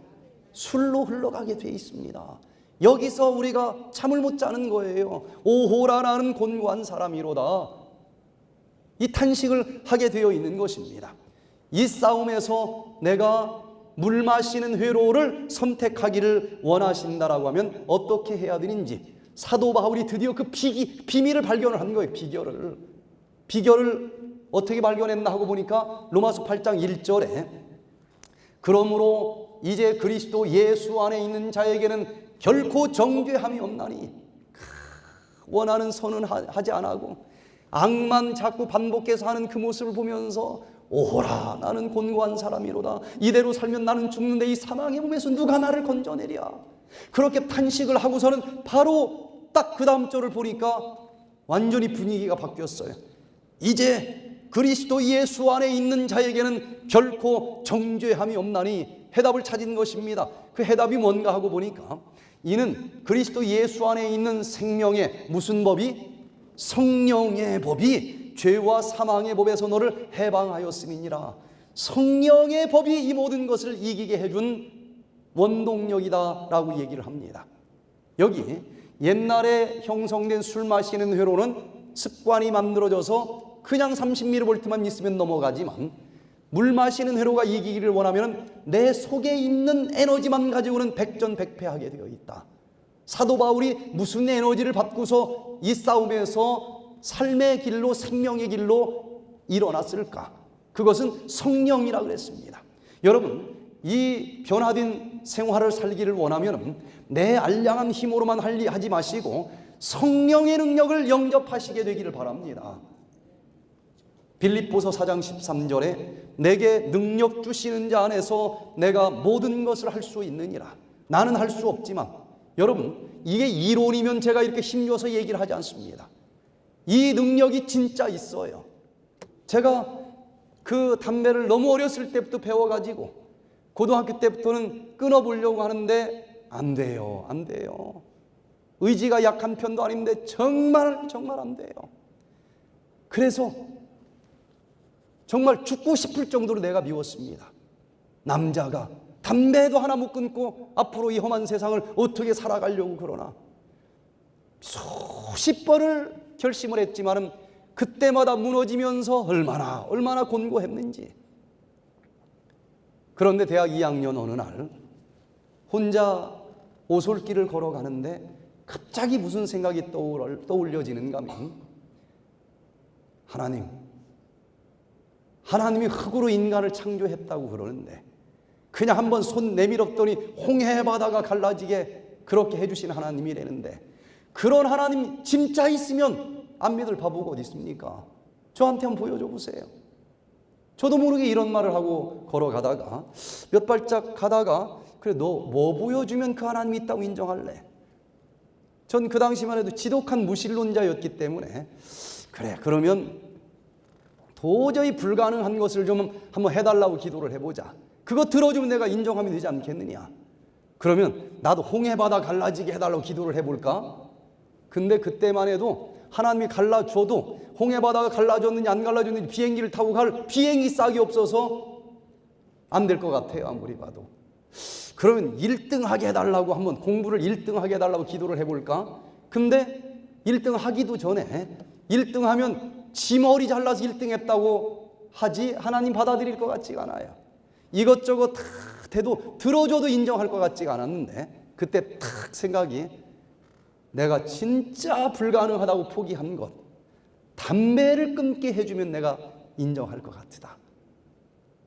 하나님, 담배를 끊게 해줘 보세요. 그러면 내가 인정합니다.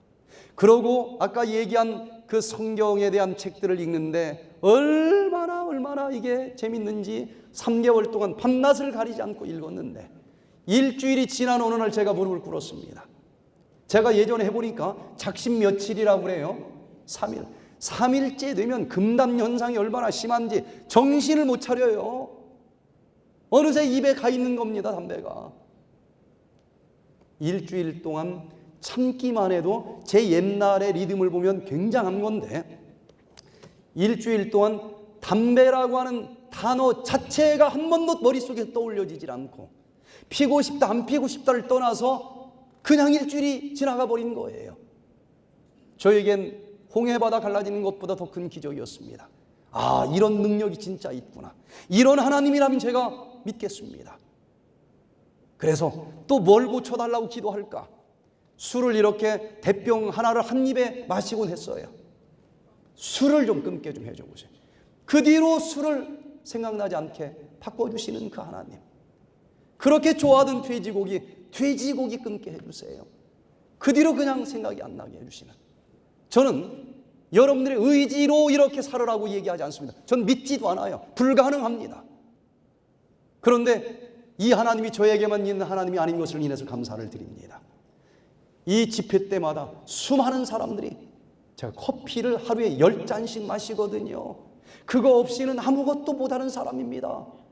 그런데 커피 생각이 안 나요. 1년이 됐는데 안 마셔요. 저 그 뒤로 담배 그냥 생각 안 납니다. 그 뒤로 술 안 마셔요. 이런 성령을 여러분들한테 소개해 드리기를 원합니다. 그 성령이 아니면 이 성품 변화는 이론에 지나지 않습니다. 불가능한 거예요. 같이 사는 사람에게서도 평생 살아보니 당신 처음보다는 참 많이 변화됐어. 저 지나가는 사람은 모릅니다. 한 입을 덮고 사는 사람한테 이 소리를 들어야 되는데 이게 그 사람한테 듣기가 얼마나 어렵습니까? 그런데 그걸 가능하게 해주시는 이 성령으로 변화되시기를 바랍니다. 이제 정말 변화되기를 원하면 다섯 번째, 진리의 말씀으로 새 마음을 양육하시기를 바랍니다. 요한복음 17장 17절에 여기 또 거룩하게 해주신다라고 하는 약속이 있는데, 어떻게 하면 거룩하게 변화되느냐? 진리로 거룩하게 된다. 진리는 말씀이라 그랬습니다. 다시 말해서 에베소서 5장 26절에 거룩하게 해주시기를 원하시는데 말씀으로 우리를 거룩하게 씻어주신다 그랬어요. 여러분, 변화되기를 원하면 말씀을 끊임없이 먹으면서 영적인 마음을 더 커지게 하시기를 바랍니다. 마태복음 4장 4절에 예수께서 대답하여 가라사대 기록되었으되 사람이 떡으로만 살 것이 아니요 하나님의 입으로 나오는 모든 말씀으로 살 것이라. 우리는 육적인 음식으로 육체를 건강하게 만들어 주겠지만 지금 내가 한번 결심한 것은 절대로 실패하지 않고 해낸다. 요 영적인 마음을 오늘보단 내일이 더욱더 강해지기를 원한다라고 하면 다른 양식 없습니다. 말씀이라고 하는 양식을 먹어야 된다는 거예요.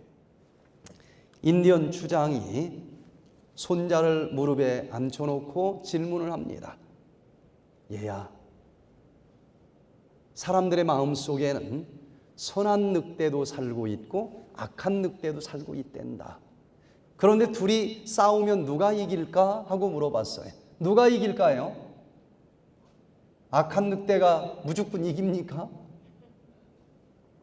근데 이 손자가 할아버지 모르겠어. 누가 이겨? 그랬더니 네가 네 마음속에 살고 있는 악한 늑대와 선한 늑대가 있는데 네가 양식을 먹이를 주는 늑대가 이긴댄다. 여러분, 우리 마음속에는 타락한 본능의 마음도 있고 예수님이 들어오셔서 우리에게 새로 주신 영적인 마음도 있지 않습니까? 누가 이길까요? 선택의 자유는 누구에게만 있습니까? 나에게만 있는데 매일같이 이 영적인 마음의 양식이 되는 말씀을 주시기를 바랍니다. 그러면 세월이 지날수록 요 본능적인 마음은 자꾸 사용을 안 하니까 없어지지는 않지만 자꾸 쭈그러들 것이요, 영적인 마음은 날이 갈수록 점점점 강해질 것 아니겠습니까? 그래서 이 둘 싸움에서 언제나 먹이를 주는 영적인 마음이 이길 것이요, 생수를 먹는 사람이 된다는 것입니다. 마지막으로 여섯 번째, 정말 변화되기를 원한다라고 하면 정결한 음식으로 뇌세포를 강화시키시기를 바랍니다. 마음이라고 하는 것은 뜬구름과 같아요. 그래서 이걸 잘 담아주는 그릇이 있어야 되는데 마음은 영적인 것이지만 이게 담겨져 있는 그릇은 뇌신경세포라고 하는 육신인 것입니다. 그런데 이 뇌세포가 어떤 음식을 먹으면서 만들어진 뇌세포냐에 따라서 마음이 불안할 수도 있고 흥분을 잘할 수도 있다는 것입니다. 그래서 안정되게 성품이 변화되기를 원한다라고 하면 이 뇌신경세포를 만드는 음식도 중요하다는 것입니다. 그래서 하나님께서는 레위기 11장 44절에 보니까 우리를 거룩하게 해주시는 방법 중에 거룩한 음식을 먹어야 된다라고 하는 말씀도 빼놓지 않고 기록을 해 놓으셨어요. 너희 몸을 구별하여 거룩하게 하고, 그 다음 레위기 11절에 보면 거룩한 음식이 있고, 즉 정결한 음식이 있고 내 몸을 더럽히는 부정한 음식이 있다라고 쫙 분류를 해주시는 것을 보게 됩니다. 그래서 데살로니가전서 5장 23절에 보면은 평강의 하나님이 친히 너희로 온전히 거룩하게 하시고 또 너희 온 영과 혼과 몸이 우리 주 예수 그리스도 강림하실 때에 흠없게 보존되기를 원하노라. 예수님께서 구름 타고 다시 오시는 그날 그냥 마음속에 믿음이 있어서 영혼만 반드시 살아남아 가지고 구원받기를 원하는 게 아니고, 그날 예수님께서는 온 영과 혼뿐만 아니라 뭐까지? 우리의 몸까지 흠없이 보존되기를 원하신다 그랬습니다. 그런데 이 몸은 더러운 음식을 먹으면 더러워지게 돼 있다고 하는 거예요. 그래서 이 음식이 우리들의 성품 변화와 얼마나 밀접하게 연결되어 있는지를 깨닫는 자들은 복이 있는 자들입니다. 이 음식물에 관한 권면 384페이지에 보면 이렇게 기록이 되어 있어요. 오, 만일 각 사람이 나에게 제시되었던 대로 이 문제를 분간할 수 있다면 지금 자신의 성품 건설에 너무도 부주의하고 무관심한 사람들, 어떤 사람이 성품 건설에 무관심하다는 거예요? 곧 육식의 방종을 변호하는 사람들은 죽은 동물의 고기에 대한 식욕을 정당화하기 위하여 결코 입을 열지 못할 것이다. 그러한 음식은 그들의 혈관의 피를 불결하게 하며 저열한 동물적인 정욕을 흥분시킨다. 고기를 먹는 사람들은 피가 더러워져요. 자꾸 흥분이 잘 됩니다. 참을성이 없습니다. 그래서 이 음식이 170년 전에 기록된 이 책에는 성품 건설과 관계가 있다라고 얘기를 합니다. 그런데 최근에 와서야 학자들은 그 말이 맞다는 것을 알아냈어요. 1980년도 후반에 왓대 대학의 오사와 히로시 교수님을 중심으로 해서 그 당시까지만 해도 성품이나 성격은 심리학자들이 연구해야 될 분야다라고 생각을 했었고, 어떤 영양을 먹으면 어떤 건강이 좋아질까, 이런 것은 영양학자들의 연구 분야라고 생각을 했습니다. 그런데 연구를 해보니 어떤 마음을 가졌느냐에 따라서 그 먹은 음식이 소화가 될 수도 있고 안 될 수도 있고, 어떤 영양이 있는 음식을 먹었느냐에 따라서 성격이 또 달라진다는 사실을 알게 되어서 이 심리학과 영양학은 완전히 하나로 연결되어 있다는 것을 발견하고서 이건 같이 연구해야 된다. 그래서 심리 영양학이라고 하는 새로운 학문이 탄생을 한 것입니다. 그런데 170년 전에 이미 이 심리 영양학이라고 하는 개념을 정확하게 음식물에 관한 권면에는 기록이 되어 있어요. 육신의 건강은 은혜 안에서의 성장과 심지어 성품의 습득을 위하여 필요 불가결한 것으로 여겨야 한다. 위장을 합당하게 돌보지 않으면 도덕적인 올바른 품성 형성이 방해를 받을 것이다. 두뇌와 신경은 위장과 교감작용을 한다. 잘못 먹고 마시면 잘못 생각하고 행동하는 결과를 초래한다. 정확하게 심리 영양학을 설명하고 있는 것입니다. 잘못 먹으면 성품이 잘못되고, 성품이 잘못되면 또 이상하게 나쁜 음식들만 또 입에서 땡겨요. 피자를 먹고 튀김을 먹고 불고기를 먹고 이렇게 정급 푸드를 즐겨 먹으면 생수가 땡길까요? 코카콜라가 땡길까요? 코카콜라가 땡깁니다. 코카콜라가. 그러나 현미밥을 먹으면 코카콜라가 땡길까요? 생수가 땡길까요?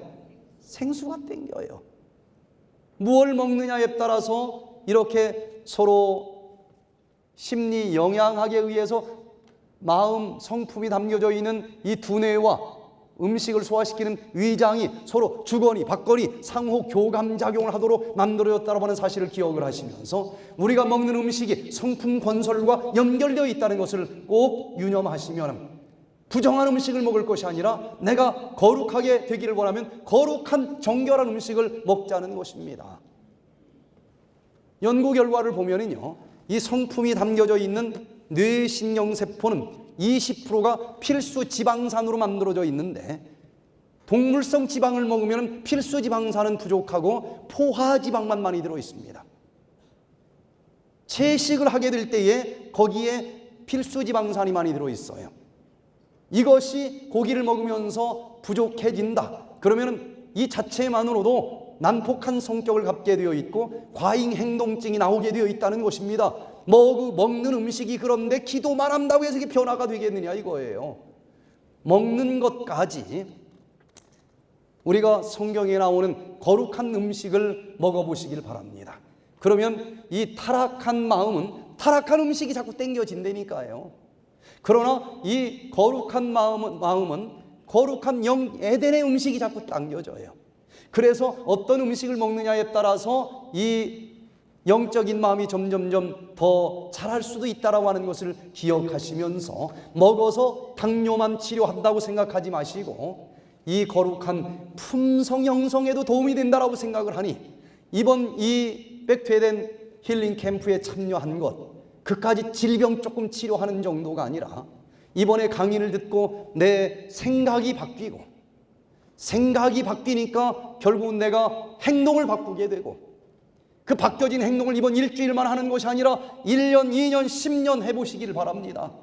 그게 습관이 될 것이고, 그것이 결국은 품성이 되어서 주님이 다시 오시는 그날 우리는 어떤 경험을 하게 되는가 하면은, 구름 타고 다시 오시는 그날 계시록 22장 11절에 불의를 하는 자는 그대로 불의를 하고, 더러운 자는 그대로 더럽고, 의로운 자는 그대로 의를 행하고, 거룩한 자는 그대로 거룩하게 되리라.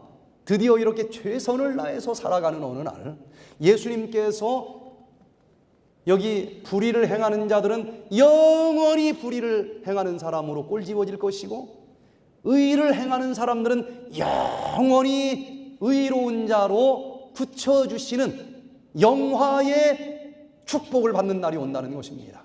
여러분, 예수님 다시 오시는 그날까지 내가 옛날에 잘못 살아왔었던 잘못된 이 습관의 회로 그대로 남아 있습니다. 없어지지 않아요. 예전에 술 먹던 사람 아무리 예수를 40년 믿어도 예수 안 믿을 거야 그러면 그날 저녁에 어디를 갈까요? 이 사람은 틀림없이 술집을 갑니다. 그대로 회로가 살아있어요. 그런데 이걸 가지고 하늘을 가지는 않는다는 것입니다. 예수님이 구름 타고 다시 오시는 그날 드디어 의로운 자는 영원히 완전히 의로워진다라고 선언이 내려지면서, 그날 드디어 이 타락한 본능적인 마음이 완전히 소멸되어 버리고 내 마음 속에는 의만 있는 것입니다. 영적인 마음만 있는 거예요. 우리는 영원히 의롭게 변화되는 영화의 변화를 체험할 수 있으리라고 믿습니다.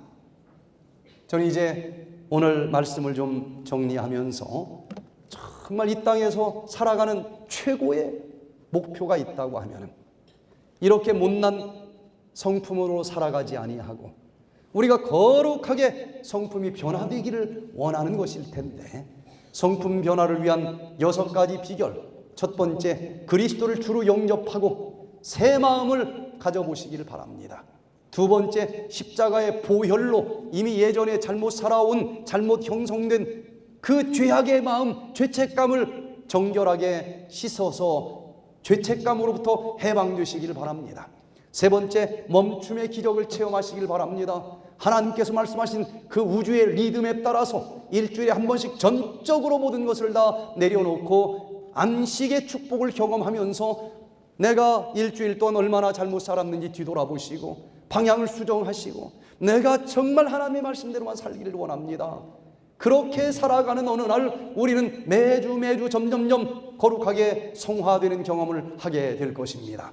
네 번째, 성령의 능력을 힘입어서, 내 힘으로는 안 됩니다. 내 의지로는 불가능해요. 하나님 이렇게 살기 원합니다. 성령의 능력을 주셔서 나는 할 수 없지만 성령께서 능치 못할 일이 없다라고 하는 말씀을 믿사오매 기적을 베풀어 주시옵소서. 성령께서 행동을 변화시켜 주실 수 있습니다. 다섯 번째, 내일 매 순간 진리의 말씀을 먹으면서 새 마음을 더욱더 양육시켜 보시길 바랍니다.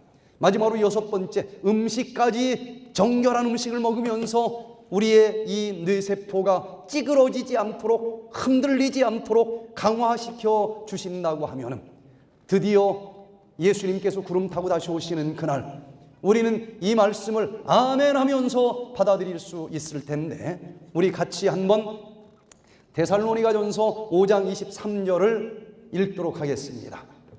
시작. 평강의 하나님이 친히 너희로 온전히 거룩하게 하시고 또 너희 온 영과 혼과 몸이 우리 주 예수 그리스도 강림하실 때에 흠없게 보존되기를 원하노라. 우리가 거룩하게 되시기를 원하시는데, 우리가 변화되기를 원하시는데, 하나님께서는 영과 혼만 거룩하게 변화되기를 원하는 것이 아니라 우리의 몸까지도 흠없이 변화되기를 원하신다라고 약속해 주신 것을 인해서 감사드리시길 바랍니다. 그냥 영혼만 거룩해지는 것이 아니라 지금 썩어가고 병들어 무너져가는 이 육신까지도 치료해 주셔서 흠없이 변화되기를 원하신다라고 하는 그 하나님께서는 육신까지도 거룩하게 살아갈 수 있는 비결을 성경에 가르쳐 주셨어야 될 것 아니겠습니까? 그런데 수천 번 성경을 읽어도 영혼의 거룩함에 대해서는 많은 빛을 받았는데 우리의 육신의 건강을 위한 빛을 보지 못하는 사람들이 너무나 많아요. 여러분들 이번 한 주일 동안 그렇게 읽어도 보이지 않던 이 육신의 건강에 대한 법칙까지도 성경에 다 가르쳐 주셨다라고 하는 것을 이번에 듣게 된 것입니다. 그것만 얘기하면은 받아들이지 않으려고 하는 사람들이 많아서 뇌신경학이니 무슨 심리학이니 영양학이니 여러 가지 학문의 연구 결과를 가지고 증명하는 일만 제가 했을 뿐이고, 여기서 제가 한 모든 건강 법칙은 성경에 그대로 나오는 법칙들만 얘기를 했어요. 이 법칙대로 순종하면서 살아가지 못할 이유가 없습니다. 모든 전문적인 연구 결과를 통해서 우리가 살펴봤습니다. 그렇게 사시다가 주님께서 천천만만의 천사들과 함께 구름 타고 다시 오시는 그날, 온 영과 혼과 몸이 흠없이 건강하게 보존된 상태로 아멘 주 예수여 어서 오시옵소서 두 손 들고 그 주님 영접할 수 있는 우리 모두가 되시기를 간절히 바라면서 오늘 말씀을 마치겠습니다. 안녕하십니까? 양일권 박사입니다. 여러 가지 생활 습관병으로 고생하고 계시는 분들이 있습니까? 백투에덴 힐링 센터로 오십시오. 질병을 근본적으로 치유하실 수 있습니다.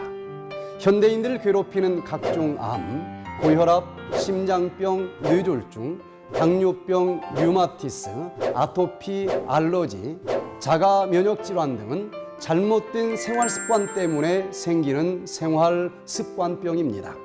유전학에 의하면 이러한 각종 생활 습관병들은 태어날 때 이미 부모로부터 질병 유전자를 물려받았을 가능성이 높다고 합니다.